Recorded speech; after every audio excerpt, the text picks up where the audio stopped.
Ok. Aujourd'hui, je vais te parler de mon expérience avec l'écologie, mon rapport à l'écologie.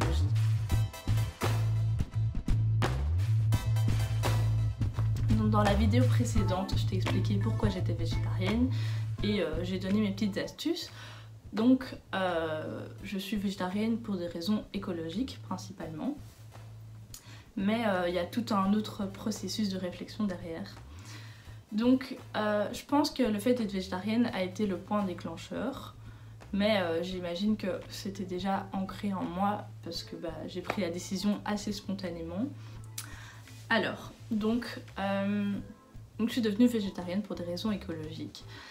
Et un autre aspect qui m'intéressait beaucoup, c'est tout ce qui est la beauté. Donc faut savoir qu'avant je suivais toutes les youtubeuses beauté, je m'intéressais plus ou moins fortement au maquillage. Et à un moment j'ai voulu un peu trouver des alternatives. Les produits qu'on vend en magasin sont pas les meilleurs parce que c'est plein de silicone, c'est plein de produits chimiques et que du coup je voulais aller vers des produits plus naturels, mais c'était plutôt dans la démarche d'avoir des produits qui marchent mieux et qui soignent vraiment mes cheveux plutôt que de faire genre ça les soigne et en fait ça les abîme encore plus. Donc je pense que du coup j'avais déjà compris que les multinationales et les produits de grande surface c'est pas ce qu'il y a de mieux. Ensuite j'ai commencé à m'intéresser fortement à l'alimentation. J'ai vu un documentaire sur le lait et ça m'a vraiment interpellée parce que ça parlait du cancer du sein particulièrement. Ça expliquait que le lait de la vache pouvait causer le cancer du sein. Enfin, c'était vraiment pas bon pour la santé en fait. Et que sur les sites de prévention ou d'aide au cancer, ils étaient sponsorisés par Danone, par exemple, qui est une marque, une multinationale de produits laitiers. Et en fait, sur le site, ils expliquaient comment manger mieux pour être en meilleure santé, sauf qu'ils mettaient des produits laitiers dedans. Et donc, enfin, je me suis rendu compte de toute la controverse et de tout ce problème de multinationales qui nous font perdre la réalité des choses, quoi. On ne sait pas ce qui est vrai, qu'est-ce qui n'est pas vrai, qu'est-ce qui est causé par l'argent, qu'est-ce qui est vraiment bon pour notre santé ou...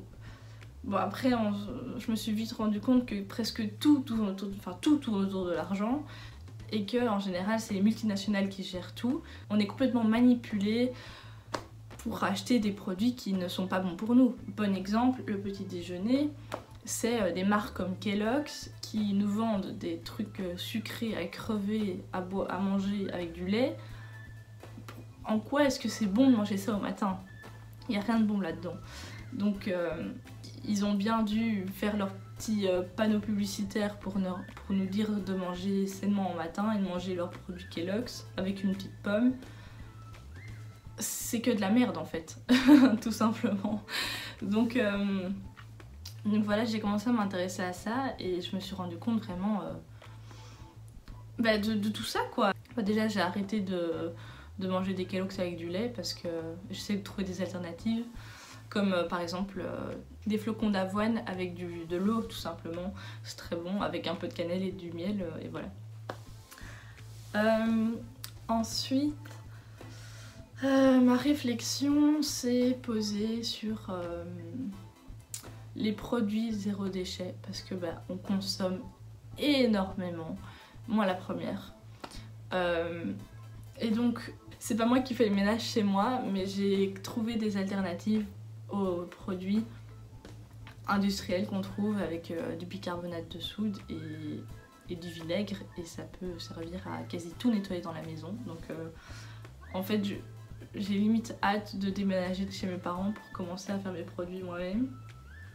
Ensuite pour tout ce qui est produits de beauté, déjà je me maquille très peu donc j'ai acheté des petites lingettes réutilisables où il n'y a même pas besoin de produits, il faut juste utiliser de l'eau et donc plus de produits nécessaires. Il y a plein de choses comme ça, par exemple la culotte de règles aussi, où je suis passée d'abord par la cup, donc ça fait déjà beaucoup moins de déchets.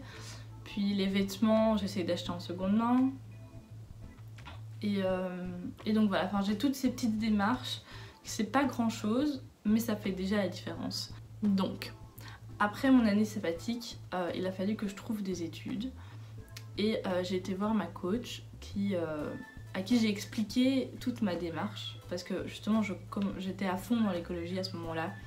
Je commençais à beaucoup m'intéresser à tout ça, je lisais des livres, je regardais des vidéos, donc j'étais vraiment un peu passionnée par le sujet. Mais de base, je voulais que ça reste une passion, aussi bizarrement que ça puisse être, mettre des trucs que je mets en place chez moi, quoi. Mais bon, après, donc, j'en ai parlé et elle m'a dit, bah, tu sais, il y a des études qui existent, qui parlent de ça, quoi. Donc je me suis dit, bon allez, pourquoi pas, ça peut toujours être intéressant.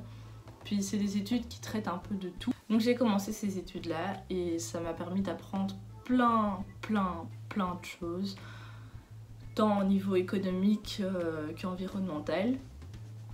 Et en fait, il faut savoir que tout n'est jamais simple en fait. Dès qu'il y a une solution, on se rend compte qu'au final, il y a des effets négatifs toujours. Donc il faut vraiment savoir faire la part des choses.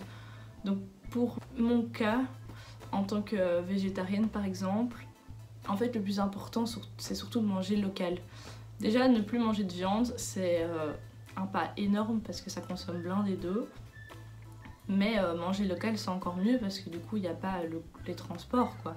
Et donc il faut réfléchir comme ça aussi parce que par exemple l'avocat c'est une catastrophe naturelle. Enfin, en fait le pire c'est le trajet en avion quoi. Et donc il faut vraiment qu'on apprenne à manger ce qu'on peut faire pousser dans nos jardins. Et après c'est pareil pour les vêtements, c'est une industrie qui pollue mais je pense que personne ne se rend compte. Et donc il faut commencer à trouver des alternatives quoi. Il faut arrêter de faire son petit shopping tous les samedis, dès qu'on a envie d'un nouveau pull, l'acheter directement. Ou alors acheter sur Vinted par exemple. Ou acheter en seconde main et c'est déjà beaucoup mieux quoi. Donc voilà, mais je vous ferai d'autres vidéos sur ces différents sujets et voilà. Si vous avez des questions, n'hésitez pas.